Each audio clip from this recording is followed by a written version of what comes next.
Hello and welcome to the Left Behind Settlements of America. I'm your host, Timothy Yakoubek. In this podcast, we will look into the forgotten sectors of the United States that time has left behind. In each episode, we'll explore different parts of America, researching the stories of once thriving communities to how they ultimately declined in population, whether they are tourist attractions or barely a trace on the modern map. If you're fascinated by forgotten history, join me as we look into these dwindling places across the country. For today's episode, we will be looking at the state of Illinois. Moonshine. Moonshine, Illinois was founded in the early 20th century as a small farming community in Clark County, in the southeastern part of Illinois. The village sprouted up as many others did during this period around the needs of local farmers who worked the rich, fertile land. Located in an isolated area, Moonshine never experienced the significant growth seen in larger towns and cities nearby. However, despite its size, it quickly became an important gathering place for farmers in the area. Like many rural Midwestern towns, Moonshine's economy was closely tied to its agriculture, with advancements in farming technologies and larger, more efficient farms taking over. Many of the smaller towns like Moonshine saw their populations dwindle over the years.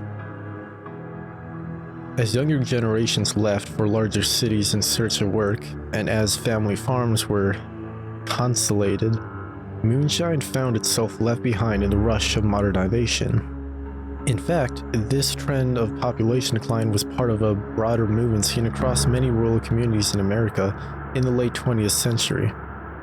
By the mid-1900s, Moonshine had almost completely lost most of its residents, and as of today, it officially has a population of just 2 people. Yet, Moonshine has refused to disappear entirely from the map, thanks to their unique location attraction, the Moonshine Store.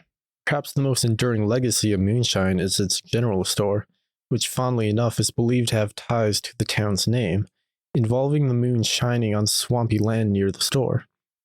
Although some believe this is untrue, as a few longtime local residents claim that a family from Philadelphia named it back in the 1850s to honor locations in Pennsylvania.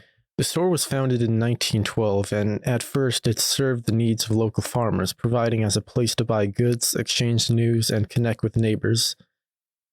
The store evolved over the decades, even as the town's population shrank, but in the 1980s, the store truly found its claim to fame. Helen Tuttle and Roy Lee Tuttle, a local couple and now the only 2 remaining official citizens of Moonshine, took over the store and transformed it into a destination for visitors with their now famous Moonburgers, as they call it.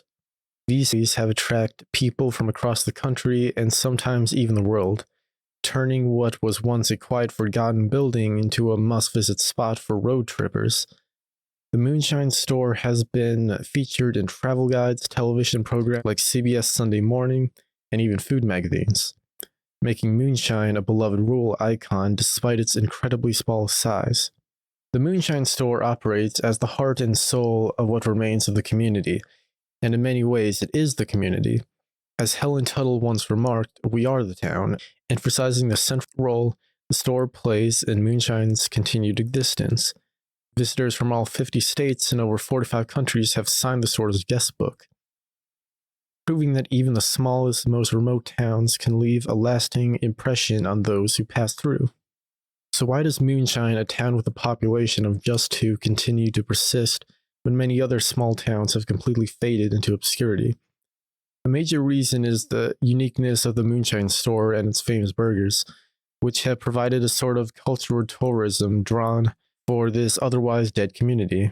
The town itself may no longer have any residents other than the Tuttles, but the store brings in several visitors each year, keeping a tiny piece of Moonshine alive. Additionally, Moonshine's location being in the heart of the Illinois farm country makes it a natural stopping point for the local farmers nearby. Even though the population has decreased dramatically, the local farming community still relies on the store as a meeting place for morning coffee or lunch breaks during the workday.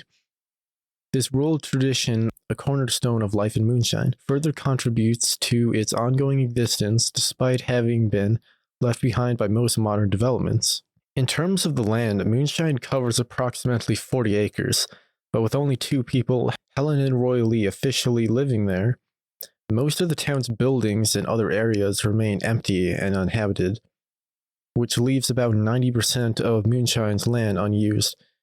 When you compare this to most urban areas where land is in constant use, Moonshine offers a striking contrast, standing as a relic of a different time in American history. Despite its tiny population and its location quite literally in the middle of nowhere, Moonshine continues to thrive in its own quiet way. Visitors still flock to the Moonshine store for burgers, and the town itself serve as a reminder of the many small farming communities that have been all but abandoned across the United States. Moonshine, Illinois might seem like an oddity after all, but many towns with just 2 residents remain on the map. But it's also a symbol of reliance, an ability to capture the imaginative of tourism while maintaining its strong ties to local farm culture, and it is a testament to the importance of the community, no matter how small. The Tuttles have managed to preserve Moonshine's charm and create a living memory of rural American past. As we consider the history of towns like Moonshine, we are reminded of the countless communities that once thrived and have now faded away. Moonshine may not be bustling with life, but through its store and its enduring reputation, it remains a vital, though tiny, part of Illinois' history. Next up, we move about 2 miles west over to Hughtown. Like many other, Hughtown was once a well-thriving community that has since been largely forgotten.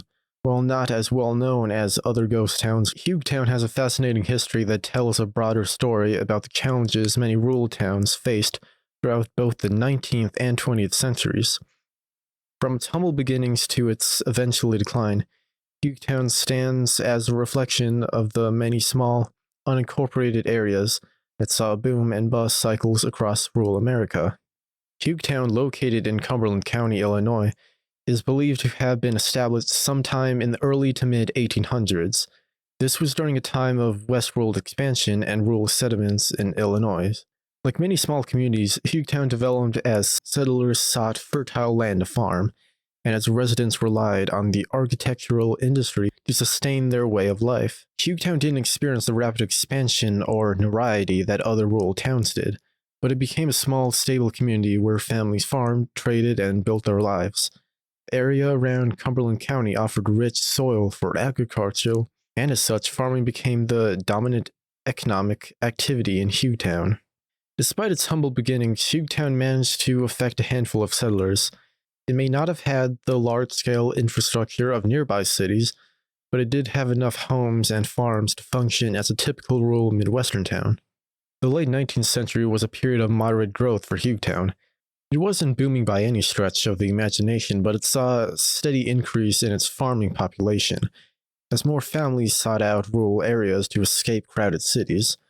Like many towns during this time, Hughtown operated a general store, a blacksmith shop, and likely had a schoolhouse and/or a church, but this can't be proven. All these served as social and economic hubs for the community.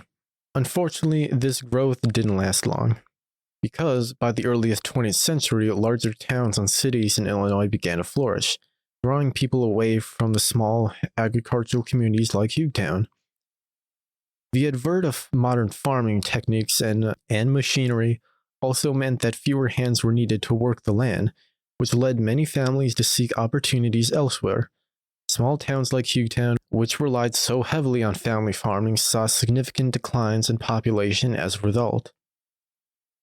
As with many rural communities in the Midwest, the Great Depression of the 1930s dealt a devastating blow at Hughtown.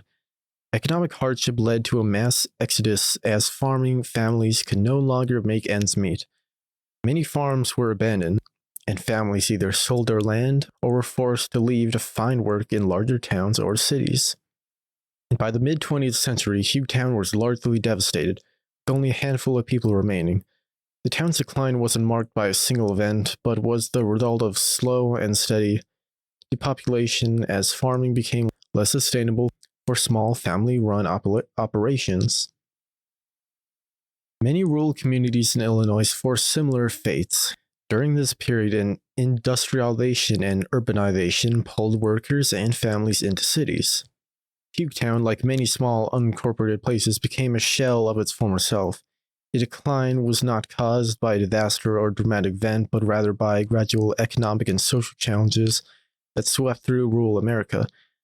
The rise of urban centers and the mechanization of farming made life in these small towns increasingly difficult. Today, Hughtown has officially been classified as a ghost town, as there are no official records of anyone currently living there. The few remaining buildings, which include old homes, barns, and other remnants of the town's earlier days, serve as quaint reminders of the community that once lived there. Much of the land that was once part of Hughtown has returned to either farmland or is simply overgrown, with nature reclaiming the area. If you were to visit Hughtown today, you would likely find an expanse of land that offers few, if any, signs of the bustling little farming community it once was. The land itself, like much of rural Illinois, is fertile and still used for agriculture, but the town has all but vanished. In terms of land, Hughtown likely covered a small amount of agriculture, perhaps about 50 acres, which was typical for a small agriculture town. With no remaining residents, that means virtually 100% of the town is now unoccupied, making it a true ghost town in every sense of the word. What happened to Hughtown is not an isolated case. It reflects the broader trends that affected thousands of small communities across the United States. The decline of small-scale farming, the lure of industrialized jobs in the city, and economic downturns like the Great Depression all contributed to the disappearance of towns like Hughtown. But just because towns like Hughtown are now ghost towns doesn't mean they are forgotten. In fact, they offer us a unique glimpse into the past, showing how American life has evolved over the centuries. These towns tell the story of the people who built them, farmers, families, and settlers who carved out a life on the frontier. And even though Hughtown is no longer populated, its legacy lives on through the land, the history, and the stories passed down through generations. Even though Hughtown may never be revived, its story remains as an important part of the history of Cumberland County and the state of Illinois. As with all ghost towns, there is a haunting beauty in the way nature has reclaimed the land, leaving behind only memories of what once was. Before we move into the final segment, I would like to tell you about our sponsor for today's episode, the Oakton College Educational Foundation. Oakton College has generously helped this podcast by supporting us through an invitation and excellent grant, which funded the purchase of the provided equipment used to help make this episode. The Oakton Educational Foundation proudly supports the mission and vision of the college by raising funds for student scholarships, academic programs, teaching excellence, and capital improvements that enhance the quality of education at Oakton. To make your own donation to the Oakton Educational Foundation, please visit oakton.edu/giving. For our last location of the episode, we'll be taking a trip through the fascinating history of St. Omer, one of the many ghost towns of the Midwest that, while largely forgotten today, still carries with it an air of mystery and intrigue. St. Omer, now barely more than a memory, is particularly known for its eerie cemetery and an infamous tombstone that has sparked numerous local legends.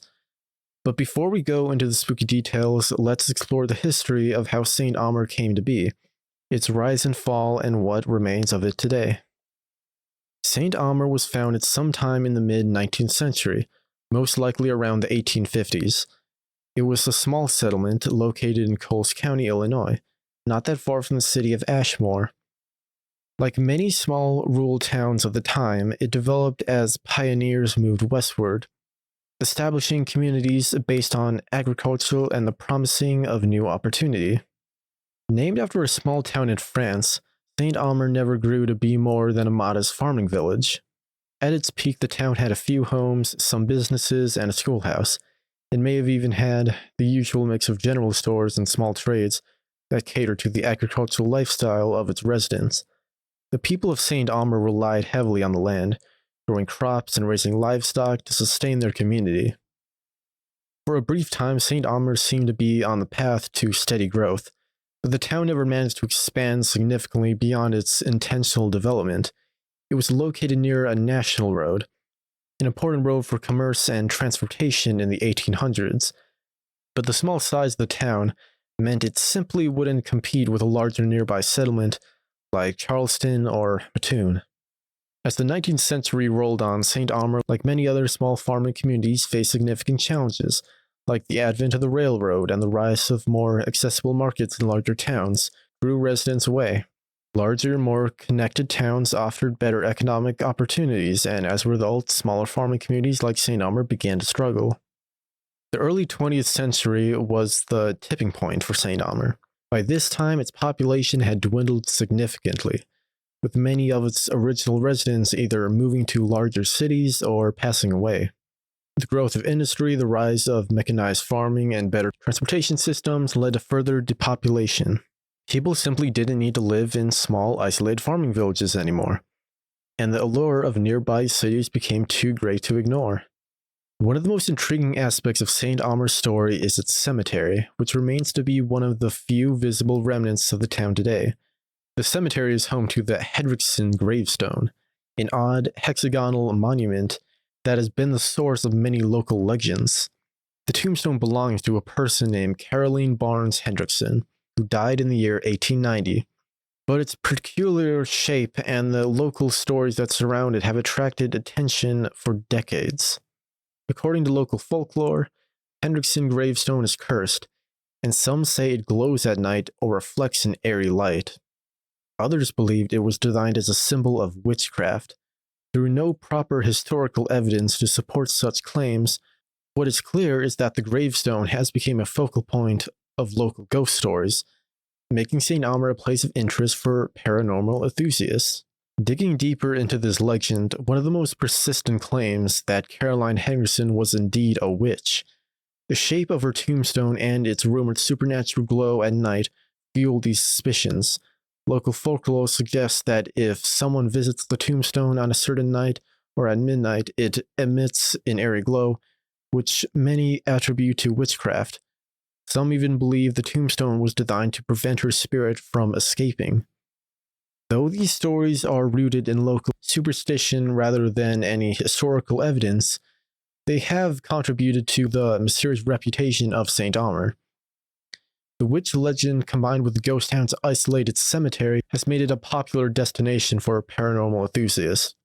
These tales persist, even though there's no factual basis to support the idea of witchcraft connected to the Hendrickson family. It's likely that the unusual tombstone and the town's abandonment led to the development of the legend.